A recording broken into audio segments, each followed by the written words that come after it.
Hello, and welcome to Topic 8 lecture, The Framing of Sexuality Policy.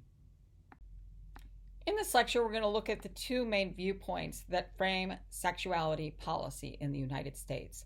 One is the moralist viewpoint, and the other is the libertarian viewpoint. Then we're going to look at how feminism uses these two viewpoints or frames to achieve their policy goals, paying particular attention to liberal feminism and radical feminism.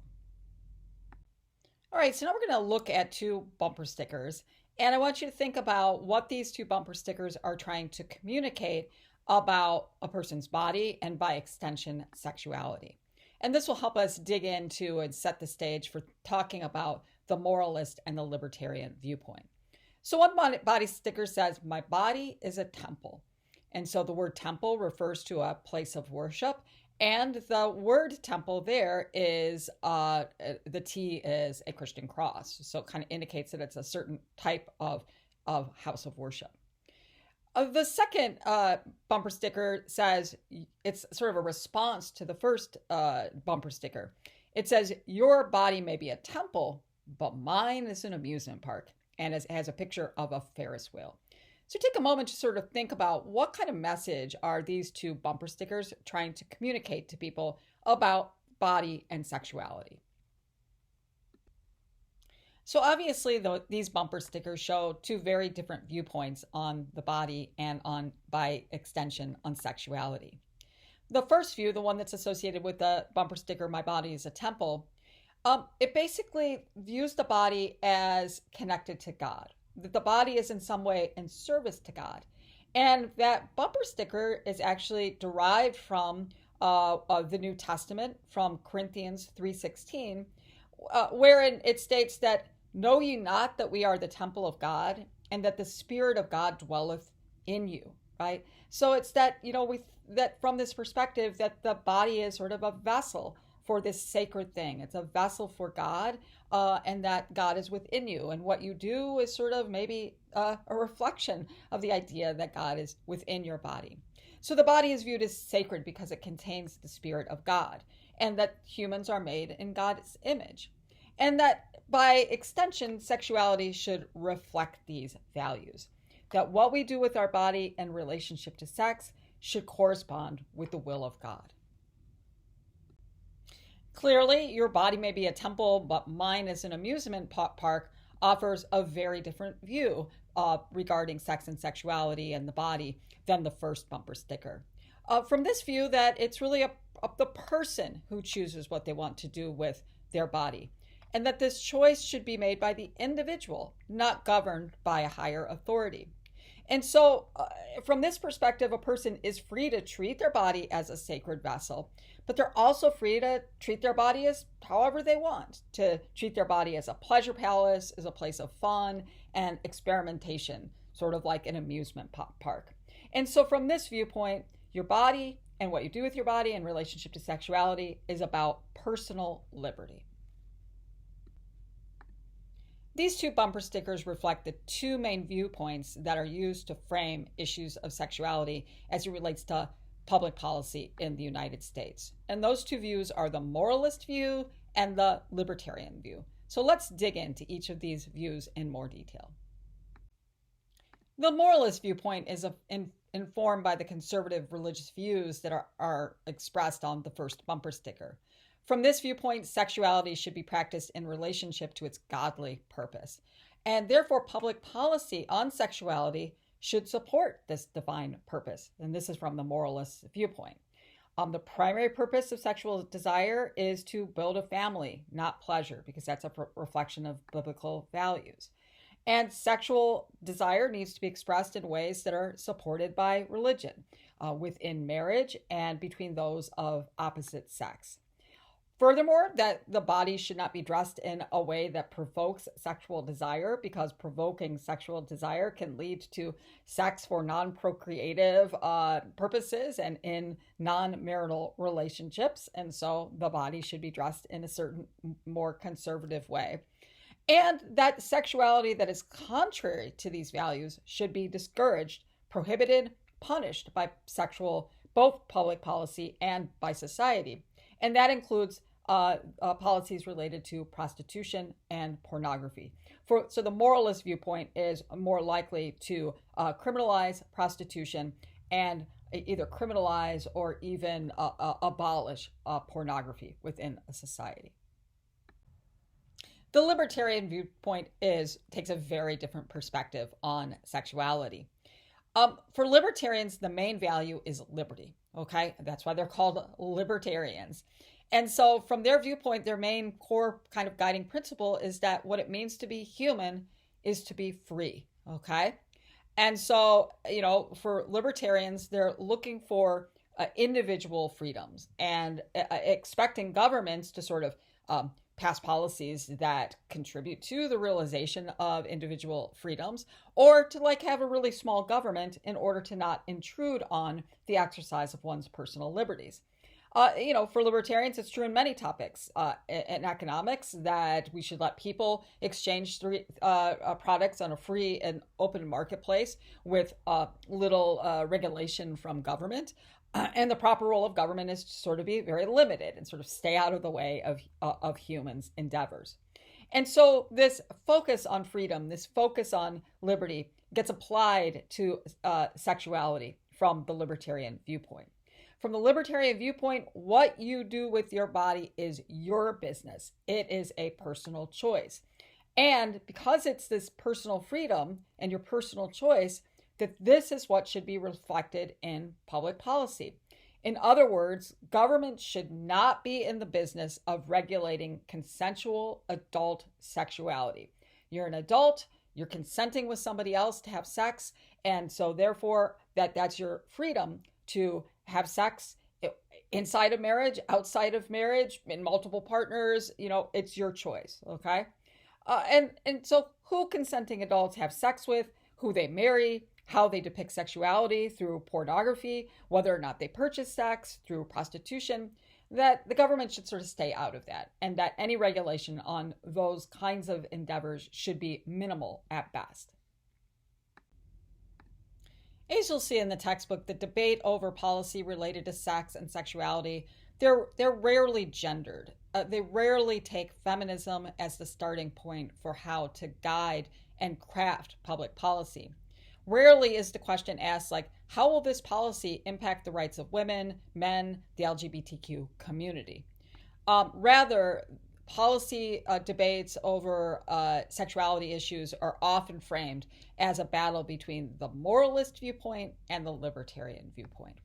What that means is that for feminists to achieve policy goals that are related to sexuality, they may need to align themselves with one of these two dominant frameworks.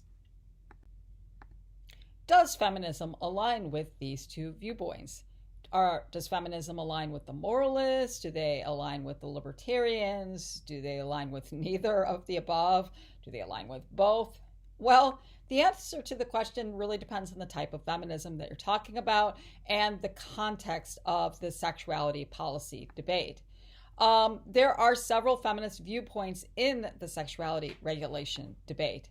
That liberal feminists are oftentimes viewed as social libertarians, that they, when it comes to social issues of marriage and family and regulation of one's sexuality, that they're oftentimes wanting very limited government regulations on that they view that as an individual choice where government should be involved. So oftentimes that they align, liberal feminists will align with libertarians on sexuality policy.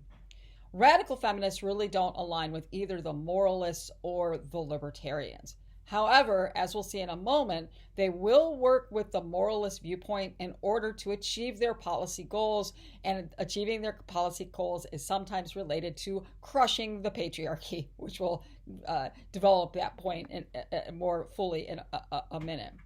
And there are conservative feminists, and you're going to be listening to a podcast or you have listened to a podcast that relates to that has an interview with the conservative feminist, the Erika Bakiaki interview that we used for our discussion. And you can see that she really comes more from a religious and a moralist viewpoint. But we're going to focus on the liberal feminists and the radical feminists as it relates to sexuality policy and how they align and use the viewpoints, the moralists and libertarians, to achieve their policy goals. So, as you know from readings this semester, that liberal feminists really do place a lot of emphasis on liberty and freedom of choice. The liberal feminist is really about that both men and women should be free to choose whatever kind of work that they want to engage in, that there shouldn't be discriminatory practices preventing women from or men from choosing work or choosing not to work, that there should be freedom to attend the school that you want to attend as long as you meet the qualifications, and that you're free to associate with who you want to associate with. So liberal feminists really emphasize liberty and freedom. There's no difference when it comes to sexuality policy for the most part. That people should be free to express their sexuality with minimal interference from the government. And so that liberty is achieved through limited government regulations on social issues, and when it is regulated, that regulation should emphasize equal treatment. So, for example, if prostitution is going to be regulated or prohibited or criminalized, the prostitutes, particularly women prostitutes, should be treated the same in the eyes of the criminal justice system as those who are purchasing the sex, so-called Johns, or those who are, organizing prostitutes, pimps. And so it almost goes without saying that given the liberal feminist approach and emphasis on liberty as it relates to sexuality policies, that the liberal feminists often align themselves with the libertarians. It's pretty straightforward seeing how liberal feminism aligns with libertarianism, given their embracing of the value of freedom and liberty. It's a little bit more difficult to see how radical feminism fits into the moralist versus libertarian viewpoint debate. And that's because a radical feminist, their main value or the main goal of radical feminism is to emphasize the damaging impacts of patriarchy and to end patriarchy. And so, patriarchy is a society in which power and privilege are mostly held by men and used to dominate or oppress women. And so if you believe that a society is a patriarchy, then you believe that the society is structured around reinforcing and the power and privilege of men, and that reinforcement of that power is used primarily to oppress women. And so from a radical feminist viewpoint, they believe that to be true. They believe that a society is structured around patriarchy. And so for the radical feminists, true liberation can only come through ending patriarchy.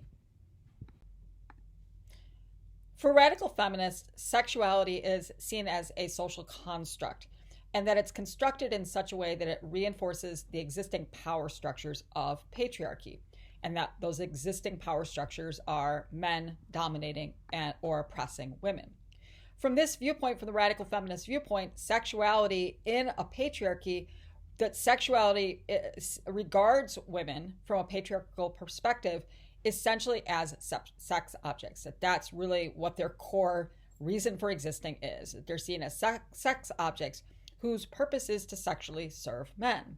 And so from this viewpoint, this analysis, depictions of sexuality within a patriarchy act as a means of sexually objectifying women.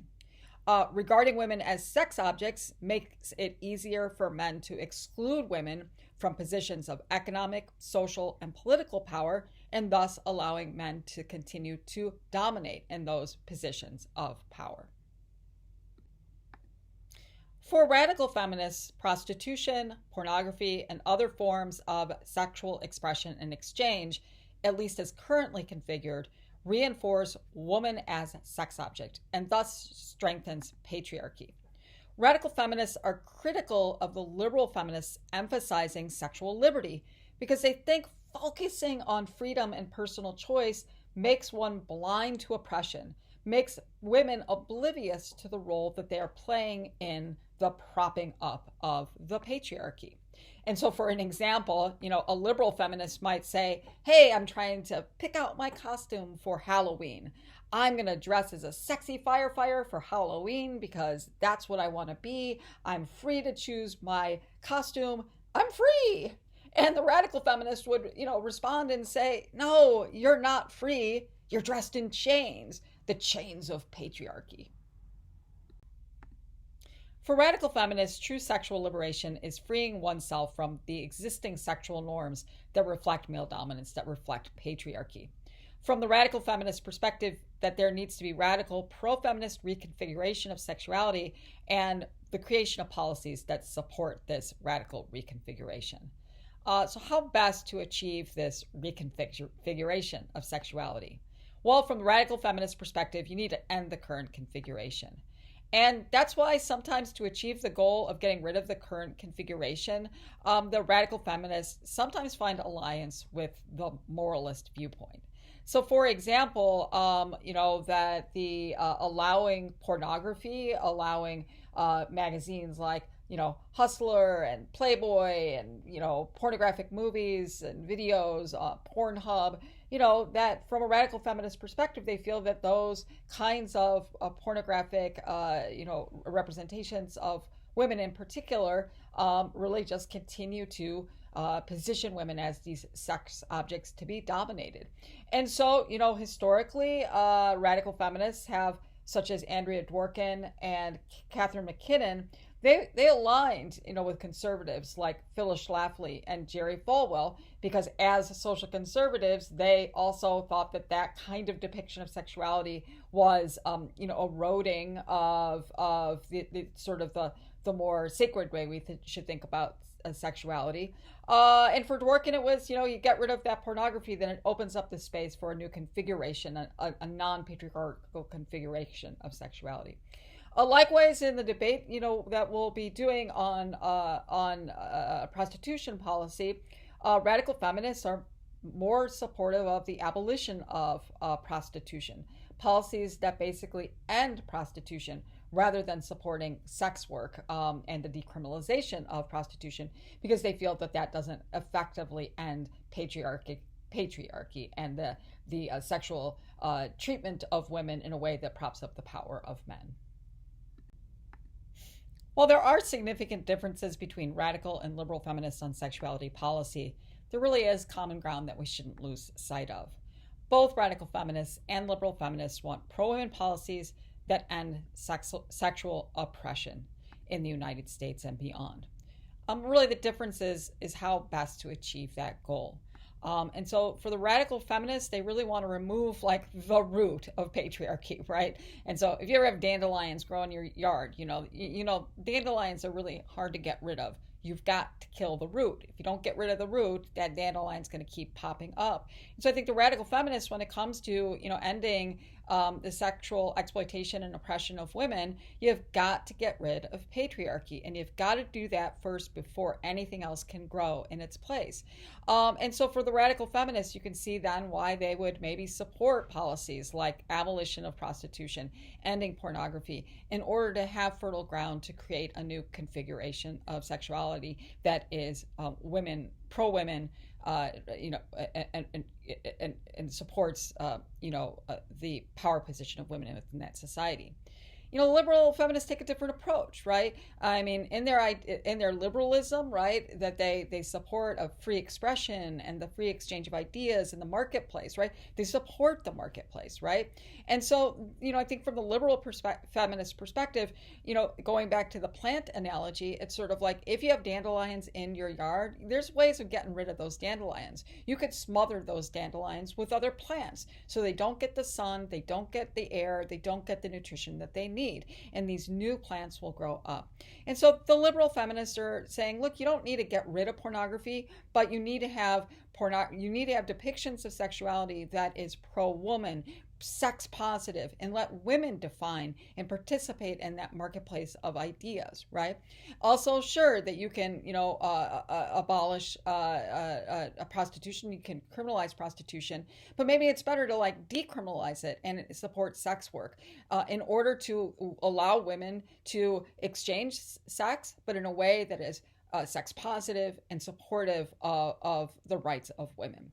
So it's common ground, but very different approaches on how to achieve those goals. So I'll just leave you with two photographs, depictions of sexuality for you to think about from the 21st century.